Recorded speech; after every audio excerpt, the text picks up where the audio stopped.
Bon, bah, bonjour Stéphanie. Bonjour. Merci d'avoir répondu favorablement à mon invitation. Tout d'abord, félicitations pour ta qualification. Merci beaucoup. Première qualification pour un W100. Je t'ai croisé sur d'autres tournois, mais en qualif comme ça. Qualif de 100, oui, c'est la première fois. C'est mon année des premières fois parce que là j'ai fait première fois de qualifier en 50, première fois qualifié en 75 et là première fois qualifié en 100, donc ça complète tout. Ok, on est bien sur la fin ITF, donc bientôt les WTA sorties de qualif. J'ai déjà été sortie de qualif de 125. 125. 125, c'était Rouen en 2023, avant qu'il passe en 250. J'avais wildcard en qualif et je passe les qualifs et je passe un tour. Propre.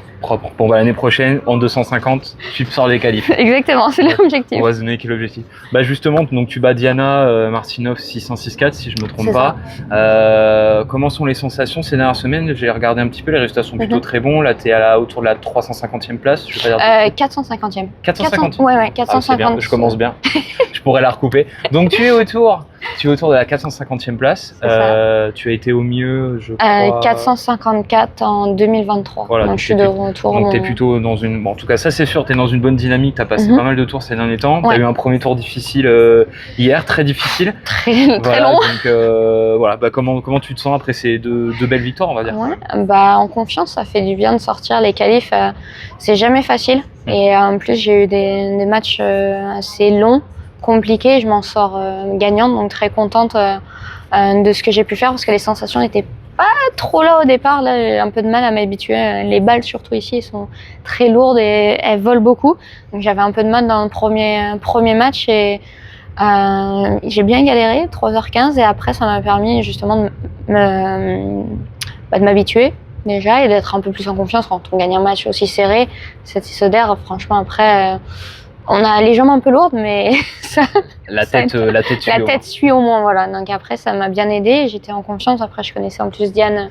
Je l'avais déjà joué l'année dernière en Tunisie. Et puis, on se connaît quand même, française. On se connaît toutes à peu près. Donc, c'est vrai que j'ai fait un très bon match. J'ai très, très bien commencé. Et tout le long, j'ai bien géré de A à Z. Donc, je suis très contente de mes deux matchs. C'est vrai que comment on gère justement une interruption de bien 15-20 minutes, parce que j'étais sur le terrain quand Diana a eu le petit problème de saignement de nez. Comment on reste focus avec une bonne coupure alors que tu menais déjà 3-1, je crois? Ouais, c'était 3-1 15A, donc c'est vrai que ça arrive pas souvent qu'on a une coupure dans le jeu. Aussitôt, et vraiment, c'est pas un changement de côté où des fois on attend les kinés, ils sont un peu plus longs à venir et que ça peut prendre du temps. Là, c'est vrai que c'était assez spécial parce que en plus, après c'était début de jeu, donc je me suis dit, si il se passe quoi que ce soit, j'ai de la marge, mais c'est vrai que c'était compliqué. En plus, on a attendu très longtemps le kiné, il a mis du temps à venir. Et donc c'était pas simple. De toute façon, une interruption, c'est toujours difficile. Après, moi, ce que je voulais, dès que j'ai repris le premier point, c'est d'essayer de mettre la balle dans le terrain, de reprendre le rythme. Justement, c'était juste mon idée, c'est de retaper plusieurs balles parce que on n'a pas d'échauffement. Donc, c'est me remettre dans cette condition-là et pas essayer de vouloir faire des coups gagnants ou quoi que ce soit. Juste repartir, sentir la balle et revenir. Voilà. Et du coup, pour ceux qui te connaissent pas, est-ce que tu pourrais te présenter un peu ton style de jeu? Alors moi, je t'ai vu jouer un peu sur dur, à Nantes notamment. Ah oui. Oui, à Nantes, ça c'est sûr, à Rouen aussi. Ouais. Te présenter un peu ton style de jeu. J'ai du mal à savoir si tu préfères la terre ou le dur. Pour être très honnête, parce que tu joues pas de la même façon sur les deux surfaces. C'est vrai. En tout cas, tu fais plus de slice sur terre que de ce que j'ai vu sur dur. Oui, parce que j'ai pas trop le choix. Ça va un peu trop vite. Ça, c'est clair. Ça va trop vite, donc je suis obligée plus difficile. Et d'un côté, sur le dur, j'aime bien justement, parce que je suis un peu une sorte de contreuse, pas une limeuse contreuse, un peu des fois qui agressive aussi. Mais c'est vrai que j'aime bien avoir du temps, mais que la balle soit assez rapide. Donc c'est pour ça, des durs assez lents, ça me plaît bien, ça m'aide bien parce que j'ai le temps de m'organiser avec ma préparation coup droit, qui a un gros coup droit lifté, lourd. Donc c'est pour ça que d'un côté, sur terre, ça marche très bien. Et après, oui, je slice un peu plus en revers sur terre parce que j'ai plus de temps, mais en même temps, voilà, je recule un peu. Donc, et j'arrive pas de temps en temps à envoyer un peu plus que sur dur. La balle va tellement vite, pas le choix, c'est tac-tac. Que sur terre, on peut jouer un peu plus lourd, un peu plus haut. Et forcément, ça me laisse du temps et je varie un peu plus et j'utilise plus d'amorti. Donc, c'est vrai que j'aime bien faire slice en amorti parce que au moins, ils savent que je prépare de la même manière. Hein. C'est slice, mais c'est bien caché. J'ai pas besoin de faire un changement de prise. C'est pas mal. C'est un peu plus simple pour les faire. Mais c'est pas simple là, les conditions, parce que j'ai l'impression que ça vole beaucoup. Exactement, ça vole beaucoup. Il y a quand même beaucoup de vent Quand on joue contre le vent avec ses balles, justement, faut taper. On tape à 150%, ça part dans le carré. Donc c'est vrai que c'est pas simple, mais après, quand ça vole, des fois, quand on a le vent dans le dos et qu'on en met un peu, que ça gicle avec mon coup droit, j'aime bien, mais j'arrive à la contrôler. Ça arrive pas tout le temps. Du coup, tu préfères la terre ou le dur? Parce que le dur, t'as fait des années aux États-Unis. C'est ça. Où tu manges du green set dur matin, midi et soir. C'est ça, pendant 5 ans non-stop. Je préfère la terre. Je me sens mieux sur terre, surtout le déplacement. En plus, je peux faire des glissades. Voilà, je peux ramener des balles que sur dur des fois, ça va trop vite, on peut pas. Que sur terre, franchement, j'ai fait des points les plus épiques sur terre, donc je choisis la terre toute la journée. Et pour finir un peu sur Biarritz, donc tu vas jouer, on vient de l'apprendre, tu vas jouer la T2 série numéro 1 qui est Maya Sherif, qui est égyptienne, ancienne top 30. Voilà, c'est beau gap pour le coup. Oui, ça change un peu de ce que j'ai pu jouer. Je crois que j'ai jamais joué j'ai joué une top 100 déjà, Yastramska, à Angers. L'Ukrainienne. L'Ukrainienne, fait un gros match, perd en 3-7, mené 3-0 dans le troisième. Un peu dommage. Mais là, je suis en confiance. J'ai fait 2 matchs, très bons matchs. J'ai rien à perdre, forcément. Clairement. Là, je suis vraiment dans le rôle d'outsider et c'est plutôt un peu plus simple, on va dire, d'être dans cette position-là, pour moi, tout du moins. Et je sais pas du tout. Je vais pouvoir regarder justement des matchs d'elle sur YouTube. Il va y en avoir beaucoup plus que moi. Il y en a un peu moins. Si elle veut regarder, il y en a un peu moins. Ça va venir. Pour l'instant, ça va être un peu plus la surprise. Ouais. Mais voilà, moi, je vais faire avec mes qualités. Je sais que le match peut être très long. J'ai l'habitude, surtout sur terre. C'est ça que j'aime bien aussi. Je sais que je peux jouer 3-4 heures tous les jours. C'est pas gênant pour moi, donc ça risque d'être un beau duel. Ouais. Ça va être très intéressant. J'ai envie de voir, et c'est ça aussi, pouvoir aussi de me mesurer des filles comme ça, savoir aussi ce que ça donne, parce qu'on n'a pas l'habitude. J'ai pas l'habitude de jouer forcément à ce niveau-là, donc j'ai envie de voir ce que ça donne. J'aime bien les qualités de frappe. Je m'entraîne des fois avec des filles de ce niveau-là, donc j'ai envie de le faire dans un match vraiment et voir ce que ça donne avec la tension. Et j'ai hâte de jouer.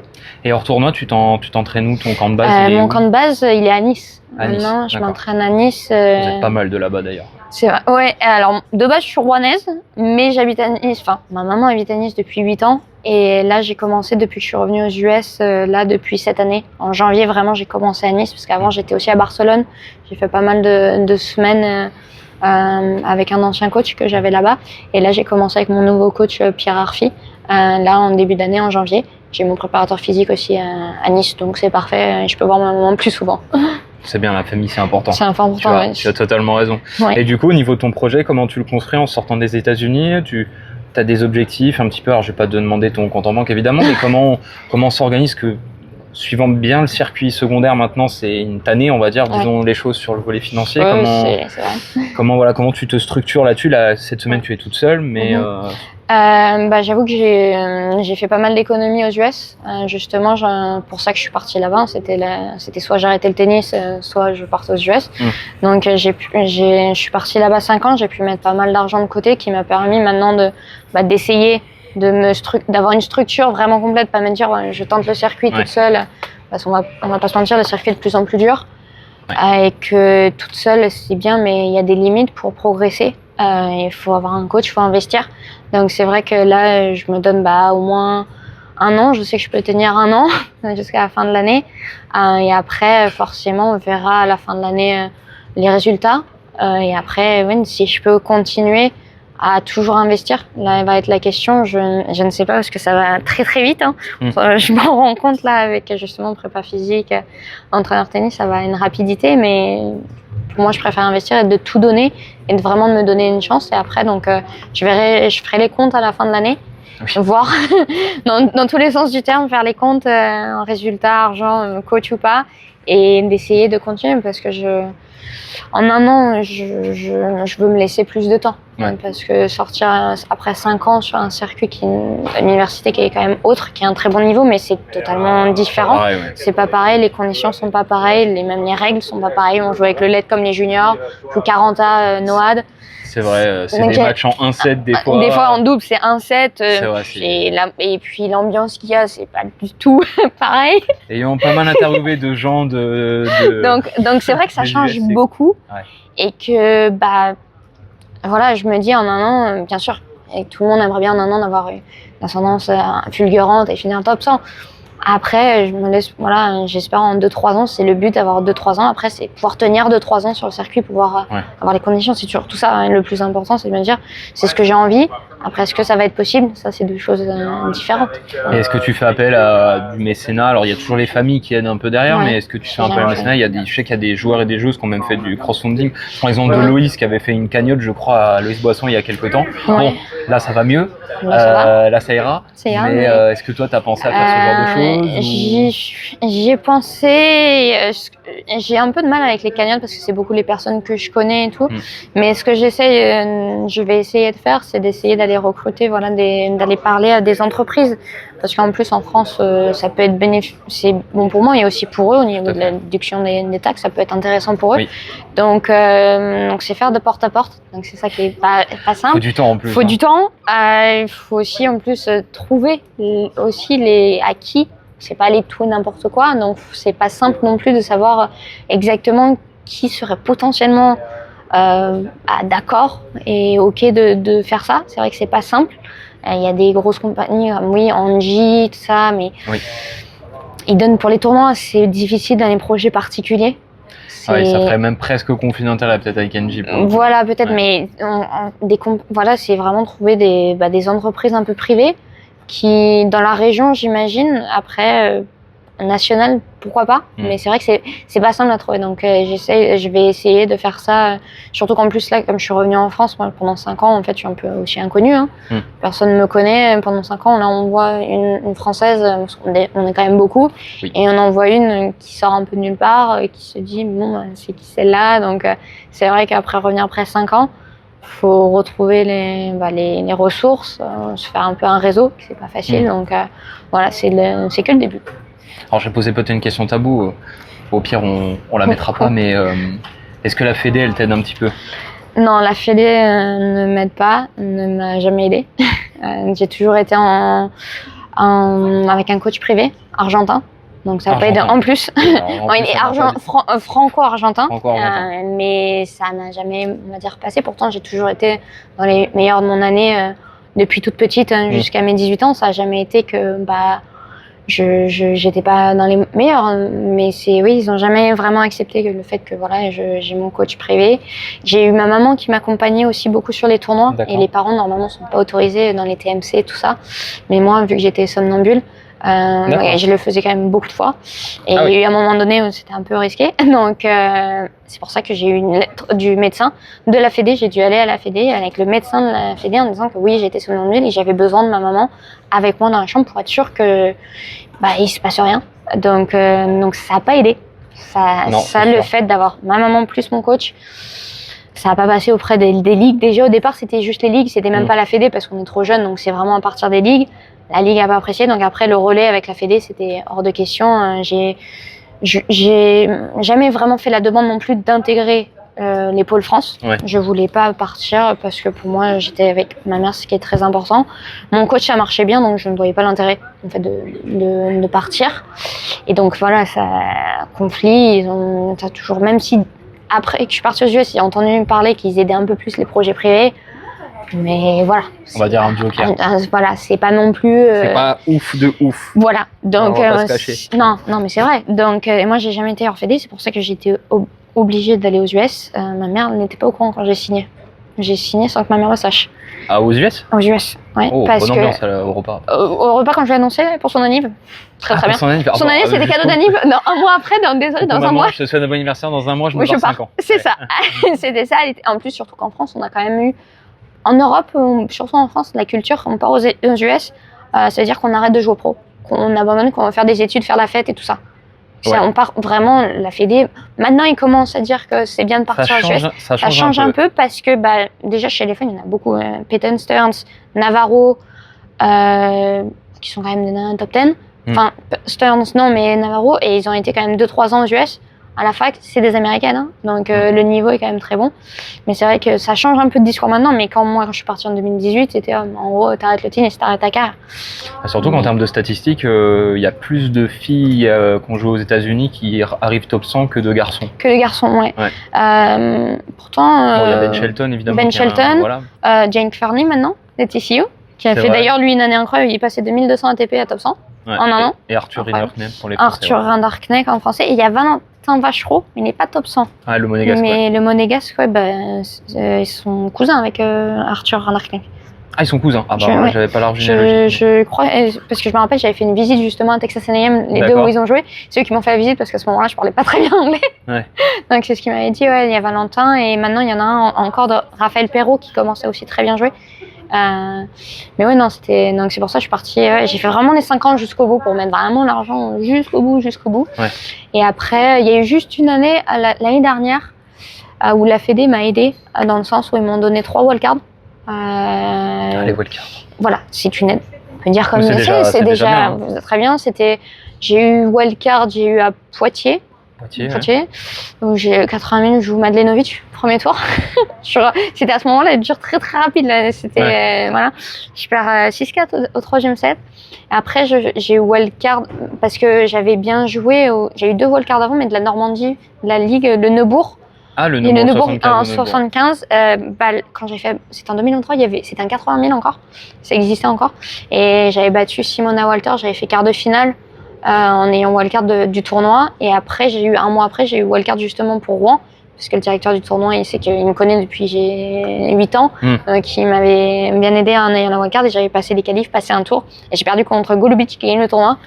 Dommage. Très beau revers à une. Ah oui, d'ailleurs très beau, le premier jeu m'a fait 3 demi-volées le long de la ligne, je me dis ok, ça annonce la couleur. Le revers à une main est très suisse. Il est magnifique. Il est très beau, il est comme ça là. Tout droit, il est incroyable. J'ai pu le voir un petit peu à Saint-Malo, il est pas dégueu. Chloé n'a pas trop kiffé. Non, et en plus, là, sur dur inter, elle prenait tout en demi-volée. C'était compliqué. Et donc, c'est pour ça, et après, comme j'ai fait ces bons résultats-là, la Fédé, on s'est dit, bon, on va quand même peut-être lui donner, parce que après, quand même, sympa, mais bon, après, ils ont quand même beaucoup de joueuses. Donc j'ai eu à Angers et Limoges. Limoges, j'ai eu qualif, j'ai perdu un qualif, et à Angers, j'ai eu wildcard tableau parce que c'est libéré au dernier moment. Et je joue Yastremska et je perds en 3-7 en fait contre elle. Mais depuis, en fait, vu que j'ai pas fait comme une Louise Boisson, j'ai pas fait demi-finale, finale. Non, tout le monde peut pas le faire, mais la Fédé des fois ne le comprend pas. Donc c'est vrai que non, il y a rien du tout de ce côté-là, et je l'attends plus. Pour être honnête, je me dis que je les aurai jamais. Même pour Roland. T'es pas la seule. Je suis pas la seule. Mais même pour Roland, il y a 2 ans, je pensais vraiment de l'avoir. Quand justement je sors des unis et que je joue pas mal, je pensais de l'avoir. Et au moins une fois de me dire qu'au moins je l'ai eu, qu'ils peuvent la donner, au lieu de la donner, de se dire ça, mais MPT ou des choses comme ça qui gagnent pas en ITF, et on les donne des fois. La répartition des wildcards, des fois, elle peut poser des questions, surtout sur les wildcards qualifs. Les qualifs, le tableau, jamais, parce que. Le tableau, tu vois, parce que cette année, ça m'a pas trop. Non, cette année, je trouve. Et puis les années d'avant, peut-être 1 ou 2 à chaque fois, mais on sait. Il y avait la race l'année dernière, ça changeait beaucoup. Ça changeait beaucoup. C'était plutôt une bonne idée d'ailleurs. Oui, non, parce que la race, c'était quand même dur inter. Tous les tournois de la race, c'était dur intérieur. Pour aller jouer à Roland. Et ouais, il fallait taper. Oui, c'est vrai. Vu comme ça. C'est pour ça. Et je pense que c'est pour ça qu'ils se sont rendus compte, parce que ça fait des années que ça a toujours été comme ça. C'est dur intérieur. Donc oui, je dis pas que c'est pas parce qu'elles jouent très bien qu'elles peuvent pas jouer sur terre. Hein. Mais c'est juste que oui, des fois ils se disent ça a peut-être pas de sens. C'est pour ça qu'ils l'ont arrêté. D'ailleurs, je me demande ce qu'ils vont faire pour l'année prochaine. Ils ont dit qu'ils vont sortir une nouvelle race. Je sais pas. Ah bah je suis pas au courant. En fait, quand ils ont annulé l'année dernière, quand ils nous ont envoyé l'email, ils ont dit qu'ils avaient un projet pour 2026. Après, on n'a aucune idée. Hein. On verra bien ce qu'ils vont faire. C'est vrai que c'est compliqué, mais la race, au moins, c'était. Celle-là, il n'y avait pas de discussion, c'était au mérite. Oui. C'était vraiment au mérite. Et que, il y a des fois, le tableau, voilà, souvent, il n'y a rien parce qu'ils ne peuvent pas faire n'importe quoi non plus. Hein. C'est vraiment des gens qui sont proches du top 100, proches d'y être, qui ont un qualif. c'est pas du tout le cas. Ça part un peu, des fois... Non, et puis c'est surtout que quand ça c'est mon avis, mais quand t'as certaines joueuses ou joueurs d'ailleurs, là c'est même pas que féminin, non, chez les deux. qui ont eu beaucoup de wildcards et qui oscillent toujours entre 100 et 200 depuis des années, ça me paraît très logique de temps en temps de le laisser à des joueurs ou joueuses à 200-500 qui montrent une belle progression et d'avoir une petite wildcard pour mériter. Voilà. Ça on est d'accord, ça c'est sûr que c'est... Après, de leur côté, je sais que ça doit pas être ça non plus, parce qu'ils ont les listes. En France, on a quand même un pays où on a énormément de joueurs et joueuses, que ça soit, et encore plus, je trouve, entre 200 et 600, il y a quand même beaucoup de monde, que ce soit chez les filles ou chez les garçons. Il y a quand même beaucoup, et c'est sûr que c'est pas simple. Après, ils ont forcément ce qu'ils ont envie d'avoir. Ce que je peux comprendre, que quand on fait partie de la Fédé, qu'il faut aider, et c'est les avantages, ça fait partie de ça. Mais des fois, c'est pas toujours mérité. Et qu'est-ce qu'il faudrait améliorer selon toi pour que le tennis féminin, on va dire français déjà, puisse... Voilà, on va dire qu'il y a un trou générationnel, on va dire, vous êtes énormément de joueuses entre 200 et 500. Alors on va exempter Loïs qui a fait un parcours incroyable et qui a un jeu très atypique, je pense, sur le circuit féminin, ça je pense qu'on peut le dire. Vous avez beaucoup de très bonnes joueuses entre 200 et 500, mais il y a une difficulté d'entrer au 100. Dans le 100. Qu'est-ce qu'il faudrait faire pour, on va dire, les prochaines générations, ou même pour les générations actuelles, pour que ça porte ses fruits et que ça se rapproche un peu plus de temps, quoi. Déjà, quelque chose qui est primordial, c'est de laisser le temps au temps. Des fois, il y en a qui ont besoin de plus de temps que d'autres. Et ça, ils ne l'acceptent pas. Ils ne le comprennent pas. C'est qu'à 20 ans, on doit déjà être 150. Et que oui, ça existe. Et tant mieux, il y en a qui le sont. Mais surtout maintenant qu'on peut finir des carrières quand même proche de 40 ans,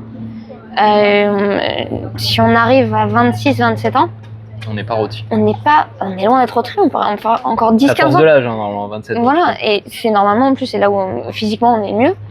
On a l'expérience, donc oui, je comprends qu'on a envie d'avoir des exploits et des jeunes qui sont à 19 ans, 20 ans, qui sont top 100 et qui, des Alcaraz, des Andreeva, des Coco Gauff. Bien sûr que c'est incroyable, mais est-ce qu'on base ça comme c'est normal, quelque chose de normal? Je pense pas. Et c'est ça, je trouve qu'en France, on a beaucoup cette idée-là où ça doit être très jeune, très tôt, très bon. Et que si on est à 23, 24 ans, on est 400, c'est trop tard.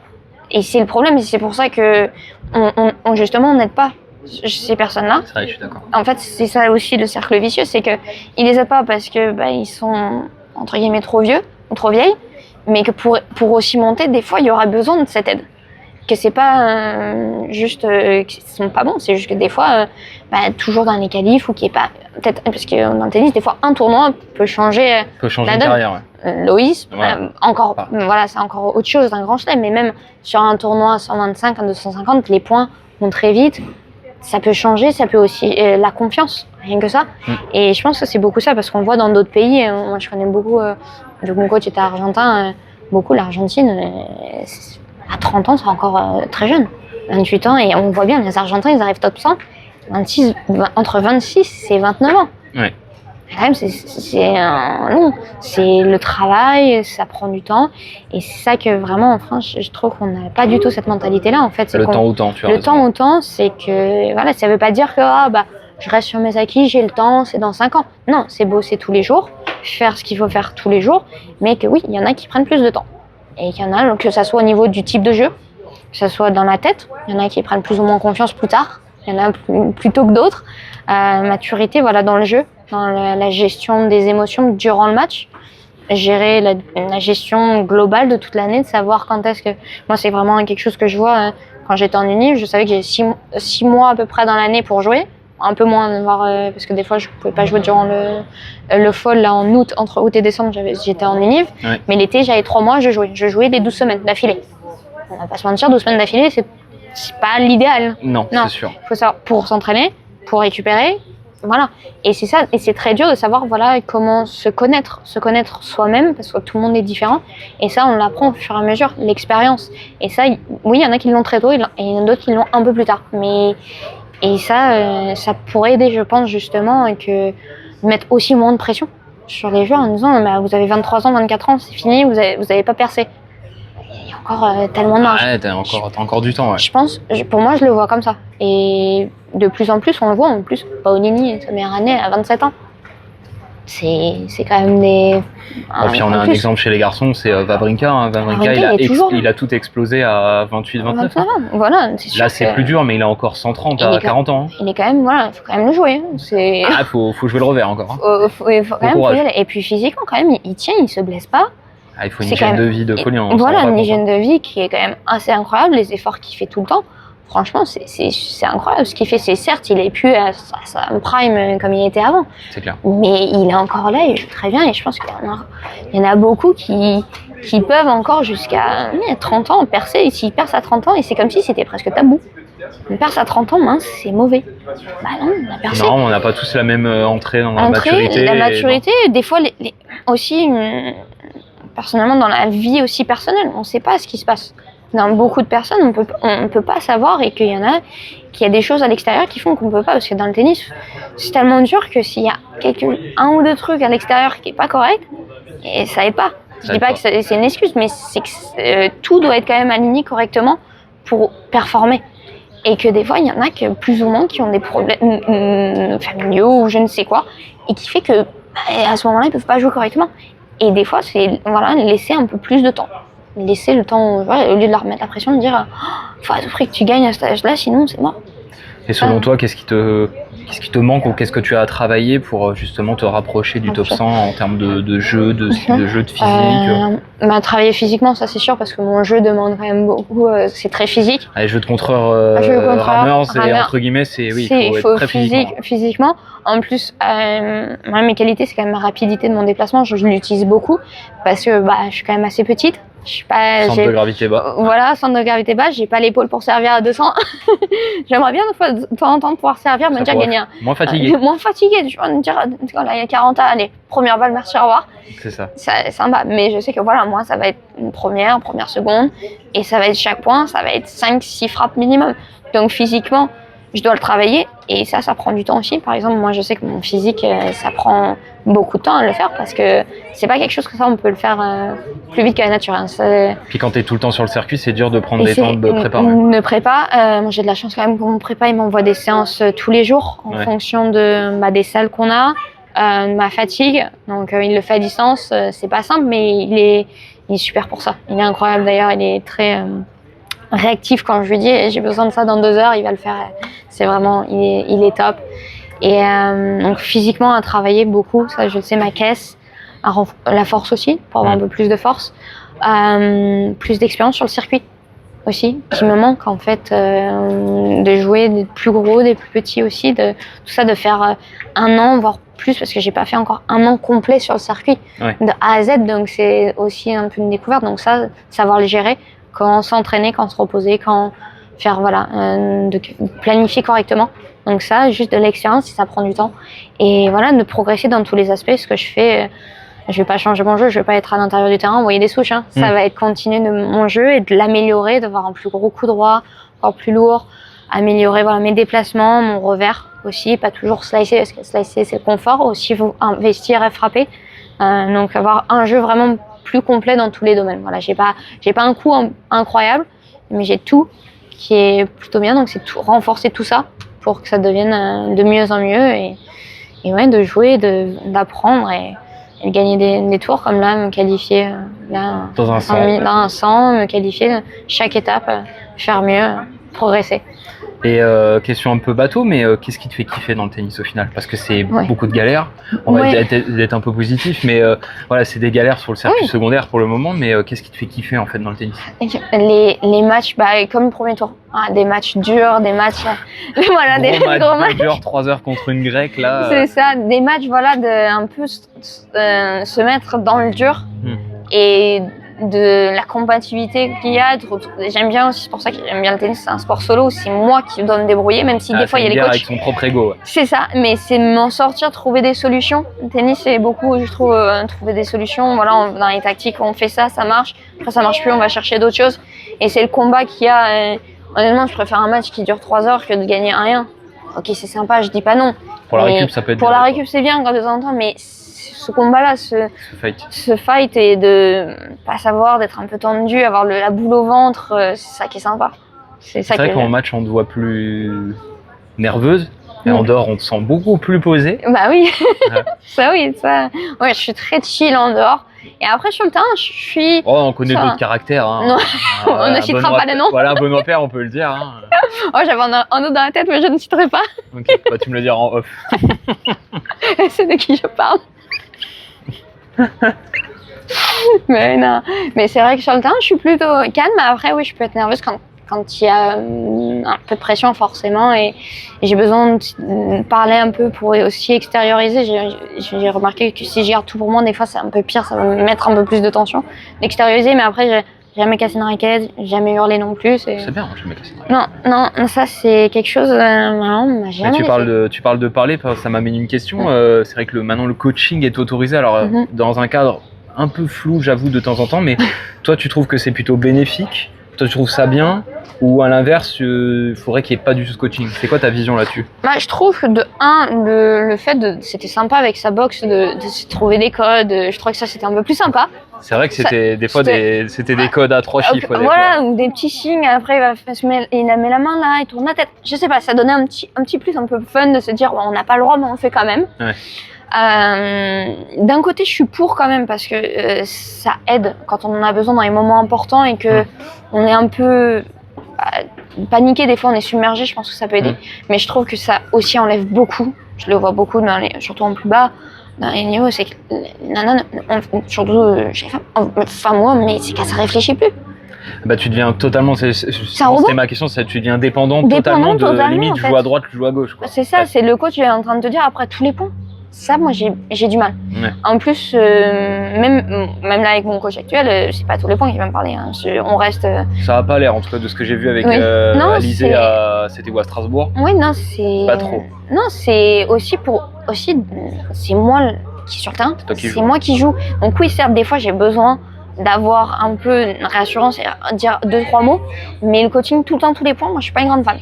Honnêtement, je trouve que ça perd un peu. Ça gâche un peu le sport où on a un sport individuel où on se débrouille sur le terrain. Ça enlève un peu ça. Je trouve que c'est un peu dommage. Des fois, surtout qu'il y a des abus, c'est vraiment tous les points. Ah, des fois, c'est ouf. Hein. Même, on pourrait citer, alors avant même se s'autoriser, mais on pouvait citer Alcaraz. Avec Ferrero, c'était limite à gauche et à droite. C'est lui et Tsitsipas, les deux, c'est. Il y a Stefanos aussi. Stefanos, mais Alcaraz, c'est vrai qu'on a l'impression qu'il ne peut pas jouer en fait sans. Alors que il est quand même très très bon. Mais on a l'impression que on appuie sur une commande et qu'on va faire ce qu'on lui dit et que c'est ça, gauche, droite, haut, bas. Et de temps en temps, oui, on a tous besoin d'avoir un coaching et c'est fait pour ça justement qu'on a besoin de quelqu'un de l'extérieur pour nous dire, parce que quand on est centré sur nous dans le terrain, sur le terrain avec les émotions, on voit pas clair, hein. Donc on a besoin de quelqu'un. Mais tout le temps, moi, je trouve que ça gâche. J'aime pas trop ce. Ouais, non, j'aime dire non. Et puis c'est aussi d'un côté, en tournant un peu plus en bas, comparé au haut, c'est que c'est un désavantage. Ceux qui ont de l'argent, qui peuvent se permettre d'avoir un coach, et ceux qui ne peuvent pas. Ça. Oui. Aussi, c'est que ça fait une différence quand même. Et puis tant mieux pour ceux qui peuvent. Hein. Kezia et qu'elle l'est, mais pour les autres qui ne l'ont pas, ça fait quand même un gros désavantage. Et que c'est pour ça que peut-être, moi je dirais, moi j'aimais bien quand il y avait le coaching au changement de set, quand ils appelaient. Une fois par set, un WTA. Il y a eu ça, la WTA. WTA, où c'était, je crois qu'il n'y avait pas chez les garçons, non? Non, c'est la WTA qui l'avait testé. Il y avait eu cette fameuse pépite c'était Philippe Dehaye qui coachait Kasatkina, justement, qui avait fait une masterclass en termes de coaching. Et du coup, 2 fois, il lui a fait, 2 fois, elle gagne. Hein. Oui, mais moi, j'aimais bien. C'était intéressant. À la limite, c'était plus. Ça a du sens. C'était moins, comment dire, faux. C'était moins faux au moins on y allait, c'était un vrai coaching. Un vrai coaching, il y a 1 minute 30, il y en a, et à la fin du set. Moi, je trouvais ça incroyable, parce que oui, il y a besoin de coaching, mais au moins, il n'y en a pas tout le temps. Il y en a quand il faut. On choisit.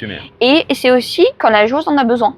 Se dire, écoute, là, je suis un peu tendue, je sais pas trop quoi faire, j'appelle mon coach, j'ai besoin d'aide, je refocus, 1 minute 30, et voilà, c'est reparti. Que de l'avoir à tous les points. Je pense que c'était. Franchement, c'était une bonne idée. Je sais pas pourquoi. Honnêtement, moi, j'aurais préféré qu'ils aient ça en fait. Qu'ils mettent ça chez les garçons aussi. Et qu'ils mettent ce coaching-là. Comme ça, c'est un peu intéressant. Et puis, c'est sympa aussi de savoir ce que les coachs disent au changement de côté. Ça peut être sympa. Il y a des bons C'est très intéressant d'entendre des fois. Voilà, après, maintenant, c'est vrai que dans les tournois, là, par exemple en Grand Chelem, c'est vrai qu'il y a un micro, mais souvent ils le cachent. Hein. Souvent on n'entend pas. Alors je ne citerai pas de nom, mais je sais que certains coachs débranchent les micros. Les micros et les caméras aussi sont cachées. Voilà, mais je ne donnerai pas de nom, pareil, ce sera en off également. Voilà, j'ai eu quelques noms. Mais oui, non, c'est vrai qu'on n'entend plus trop. Donc après, oui, ils parlent quand même très fort parce qu'ils sont loin en plus. Les coachs dans les box, c'est pas à côté, c'est très loin. Donc, non, moi, je suis un peu déçue de ça. Après, dans l'évolution, ça va être comme ça. Hein, je pense qu'ils vont revenir dessus. Peut-être. Pas mal d'évolution. Hein. J'ai eu notamment Carlos Ramos tout à l'heure en interview où il ne sait pas comment l'arbitrage va évoluer lui-même. C'est vrai qu'on passe sur de l'automatisation et de l'IA, mais il y a plein de merde, disons les choses aussi dans le système. Il y a plein d'erreurs. Surtout sur Terre d'ailleurs. Ouais, mais d'un côté, c'est que si le problème, c'est que si l'arbitre peut corriger l'ordi, dans ces cas-là, pourquoi on a l'ordi? Déjà, oui, mais bon, on va pas rentrer dans ce débat-là, mais normalement, on doit quand même être là pour contredire éventuellement. Non, pour contredire. Mais le problème, c'est que pour des marques qui sont larges fautes, ça je peux comprendre. Mais quand ça va être proche, c'est ça le problème. C'est plus celles-là qui vont être. C'est ça. Mais après, il y aura toujours, quoi qu'il arrive. Il y aura toujours des débats. Ça amènera d'autres débats. Parce qu'au départ, tous les joueurs pro voulaient que ça soit par et maintenant, ils veulent que ça se revienne. Parce qu'à un moment donné, ils savent pas ce qu'ils veulent parce qu'ils disent. Comme la VAR au foot. Hein. On la voulait tous et au final. Ça crée plus de Ça crée plus de problèmes qu'autre chose que c'est mal géré. Mais après c'est très dur. Hein. Je pense. Mais c'est vrai que l'arbitrage, ça va être très compliqué, surtout pour nous les tournois en ITF. C'est surtout ça que je pense. Puis c'est pas prêt de passer en électronique, hein, parce que ça coûte une blinde. Ça coûte super cher. Ça coûte une blinde. Déjà le Hawkeye, il est coûté très cher. Il coûtait très cher. Et il est pas du tout mis dans tous les tournois. Non, moi j'ai eu une fois le Hawkeye, j'avais adoré. Justement, je trouvais ça incroyable le challenge. C'était à Angers. Ils avaient sur un WTA. WTA. En ITF, c'est impossible. Si peut-être en Espagne, je crois, sur un 100 000 sur terre. Ah, s'ils ont les moyens, c'est possible. Ils ont le droit. Hein, ils ont le droit, oui. Il faut les pépettes pour investir, ouais. Mais c'est vrai que, oui. Mais moi, je me dis, c'est que vu que les plus hauts, il n'y a plus d'arbitre, il n'y a plus besoin, pourquoi ils vont venir là? C'est ça la question. C'est une bonne question. Je me dis que les arbitres, déjà que c'est compliqué d'en avoir en ITF, d'avoir des bons. Ça. Alors, je sais pas si on le gardera, ça c'est pareil. Ça. On verra. Tu feras ce que tu voudras, mais je l'assume totalement. Voilà. En Joker, j'ai plus de Joker maintenant. Mais moi aussi, ayant pas mal tourné sur l'ITF maintenant en un an, j'ai vu quelques dingueries, ouais. Voilà. À se poser des questions des fois. Mais bon, des fois, mais après, c'est comme ça. Mais après, c'est mieux qu'il y ait des arbitres que quand il n'y en a pas. Ah ouais, vaut mieux en avoir. Parce que alors là, quand il n'y en a pas du tout, ouais. Au début des qualifs, 15 000 qualifs, il n'y en a pas. À part en France. À part en France, on a une approche comme les CNGT incroyable. Ça, c'est incroyable. Mais moi, je me rappelle mes premiers tournois aux US quand je vais à Cancun. En 10 semaines, il n'y a pas un arbitre en qualif. On voit des dingueries. Ah, c'est des folies. Hein. Même avec arbitre, il y a des folies. Donc sans arbitre. Tu m'étonnes. C'est incroyable. Et qu'est-ce que tu kiffes un peu en dehors du tennis? Parce que là, j'ai vu, je suis très curieux, tes tatouages, j'ai vu que tu avais des grandes phrases. Oui. Est-ce que c'est des principes de vie? Est-ce que tu peux nous en parler ou c'est totalement personnel? Non, ça c'est au départ, j'adore Wawrinka et en fait, je voulais aussi. Tu vois, j'ai pas fait exprès. Non, mais je voulais aussi. De base, ça devait être 2 phrases même, parce que ma maman n'aimait pas trop les tatouages, donc elle m'a dit bon, 2 phrases, ça peut passer. En fin de compte, j'avais un peu plus. On a un roman. Une chanson, voilà, c'est une chanson qui me parle beaucoup, de Memphis Mayfire. Un groupe de métal aux US. J'aime beaucoup, ça me rappelle justement, ça parle de ne pas abandonner mes rêves, de tout donner. Donc c'est pour ça que j'avais envie de l'avoir. Et ça, ce sont en fait différentes valeurs de la vie. Chaque symbole représente différentes valeurs de la vie qui sont très importantes pour moi et que je voulais les avoir pour me rappeler quoi qu'il arrive dans ma vie, que de garder ces principes-là que ma maman m'a bien éduqué et que je veux les garder tout le long. Et ça d'ailleurs c'est avec ma maman, c'est un tatouage qu'on a fait ensemble. Le même, elle a exactement le même, c'est le jour de ma graduation aux États-Unis. Ok. Pour symboliser après ces 5 ans-là, c'était un beau moment ensemble. Donc non, j'aime les tatouages, mais je vais demander juste on va pas tous les faire, mais la tortue, ça signifie quoi? S'adapter, l'adaptabilité. D'accord, adaptabilité. Ouais. Ok. Moi, je vais demander celui-là alors du coup. Celui-là, c'est la justice. Et c'est dans quelle symbologie? Comment ça dans... Enfin, je veux dire, c'est comment on peut savoir que c'est l'adaptabilité Ça, parce que ça, c'est un langage du Ghana, en fait. Voilà, c'est ça. Je l'ai étudié, en fait, dans le cours de géographie aux US. Très bien, c'est très bien la géographie. Je suis dans le domaine, donc c'est très bien. Donc, j'avais une classe à prendre, j'ai pris ça et j'ai bien aimé. Ça m'a beaucoup parlé. J'aimais beaucoup. Mais avant chaque tatouage, j'attends au moins 2 ans. avant de les faire. T'en as combien actuellement? J'en ai 4. Donc un là. Celui-là, il vaut pour 4 au moins. Non, il vaut pour un seul. Ouais. Il est pas très grand. Petit peu quoi. Petit peu, donc 1, 2, 3 et j'en ai un sur la côte. D'accord. Voilà. Souvent on dit quand on commence par 1, après on s'arrête plus. Ben moi là ça va faire 4 ans maintenant que j'ai pas refait tatouage. Hein. Franchement, on va presque te lancer un défi si tu gagnais Biarritz. Oh bah alors là, me tente pas parce que ça peut passer. La planche à voile là. Ok, sur le côté de la cheville, voilà. On garde ça dans les... Okay, ah marche, je gagne une Biarritz, je fais ça, y a pas de souci. Si ça peut te porter bonheur. Oh, je prends, hein. C'est pas, je vais pas faire des tatouages. La dernière fois, j'ai fait un mini pari avec, c'était avec qui? Avec Manon. Ouais. Manon Léonard, et je lui dis, parce qu'elle veut pas me voir jouer, parce qu'à chaque fois je lui porte la poisse. On s'entend très bien d'ailleurs, et je lui dis, ben, écoute, on fait un petit pari et tu fais ça si tu gagnes Andrézieux. Et elle a gagné Andrézieux. Bon, c'était un petit truc gentil, ça va. Ça va, un tatouage, moi j'ai rien contre. Mais c'est vrai que souvent je tatoue des choses qui sont importantes. Non, voilà. Mais c'est bien, c'est une notification, bah, je regarderai, et puis je pense que ça fera un petit extrait atypique sur ça. Le Ghana, je me renseignerai du coup.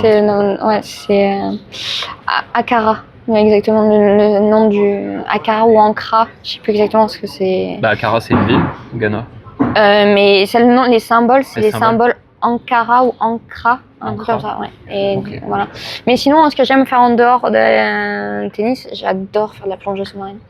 Je suis fan de ça. Bah là tu peux en faire dans le coin là, je pense. Mais il fait un peu frais. Alors oui, je me suis baignée il y a quelques jours, je confirme qu'elle n'est pas très chaude. Et moi je suis quand même très frileuse, mais une bonne combinaison. Et il faut la combinaison et le hoodie par-dessus, hein, parce que même la combi, quand on est dans l'eau, il fait quand même un frais. Mais j'adore ça, c'est vraiment un passe-temps, j'ai ma premier niveau et là je vais passer... quoi, à 15 mètres c'est ça, 18 mètres. Ouais. Et là je vais passer, normalement, dans mes vacances au mois de juillet, je vais passer le niveau 2, parce que moi je veux aller faire les épaves. C'est ça qui m'intéresse. J'adore. Moi, je rêverais. J'ai trop peur du profond, mais je rêverais de faire ça. Moi, j'adore ça, franchement. Et j'ai découvert ça. C'était une classe. En fait, j'ai pris une classe à l'Univ. C'était la plongée. Comme quoi, les États-Unis, ça a du bon sur tous les aspects. Pour moi, c'était incroyable. Et j'ai pris ça comme option et j'ai vraiment adoré. Et pourtant, j'ai peur de me baigner dans la mer. Je ne peux pas me baigner. Attends, tu peux pas te baigner? Je peux pas me baigner. Je peux plonger à 25 mètres. Et oui, parce que, en fait, j'ai une combinaison. C'est assez contradictoire. Non, mais c'est une combinaison qui me protège. Quand elle me baigne, je ne vois pas. Et que je suis en maillot de bain. C'est sur la peau. Quand je plonge, je suis équipée de la tête aux pieds et je vois tout ce qui se passe. Donc, il n'y a pas de souci. Je ne peux pas te juger, mais c'est un peu dans la tête ce que tu me dis. Peut-être, mais je ne peux pas aller me baigner. À part si je vois l'eau est claire. Là, oui. Mais si l'eau était un peu foncée, je ne peux pas. J'ai peur. Bah, tu te baigneras qu'en Guadeloupe, dans les Antilles. À Cancun, j'ai pu me baigner. À Cancun, oui, voilà. C'est clair. Et sinon, mais je peux plonger, par contre, la nuit, je peux plonger quand il fait foncé, il n'y a pas de souci. Totalement très contradictoire. J'ai pas de rebond là-dessus. Là, sur ça. Ouais, je sais. Mais c'est ça. Et la boxe. J'ai fait 4 ans de boxe. C'est 2 choses que j'adore faire quand je peux. Et d'ailleurs, mon préparateur physique est un ancien boxeur pro. Donc, comme ça, en prépa physique, on fait pas mal de boxe. Donc, ça, c'est cool. Ça en profite. Donc, c'est 2 choses que dès que j'ai du temps libre, c'est ce que je fais. Et j'essaie dans les destinations, j'ai plongé justement à Cancun, j'ai plongé dans l'aquarium d'Orlando. D'accord. Dans le grand aquarium de Disney. Il y a plongé. C'est original, hein, franchement. Oui, c'est original. C'est ça. Mickey Mouse. C'était vraiment une très très bonne expérience et l'eau était bien chaude. Ah bah là, oui. Là, j'ai fait à Tampa, j'ai fait à Nice. Là, j'aimerais aller, justement, j'ai jamais été à Sharm el-Sheikh, mais si j'y vais. Ah bah Sharm el-Sheikh. Sharm el-Sheikh, c'est très connu, donc j'aimerais bien. Tu peux aller en Guadeloupe aussi. En Guadeloupe, ouais. Il y a les tourments, c'est vrai que j'ai jamais fait les tourments. Vers les barrières de corail, tu peux. Mais il y a plein d'endroits qui a tellement de beaux dans le monde entier, t'en as. Moi, en fait, dès qu'il y a la mer, c'est juste aussi, c'est pas forcément pour aller. Forcément, il y a des endroits où j'ai envie d'aller voir les coraux des certains types de poissons, mais c'est juste le calme. Que j'ai sous l'eau, une tranquillité. En fait, c'est ma méditation. Au lieu d'avoir du yoga sur terre, je vais dans l'eau. Tu vas te baigner. Je vais me baigner. Non, je vais plonger. Tu vas plonger. Je vais pas me baigner. On va finir sur cette phrase. Moi, je ne me baigne pas, je plonge. Je plonge, c'est pas pareil. Excusez-moi. Bon, bah écoute, merci beaucoup pour l'échange. Merci à toi. Je te remercie. Merci et puis, je te souhaite le meilleur pour le tournoi. Merci.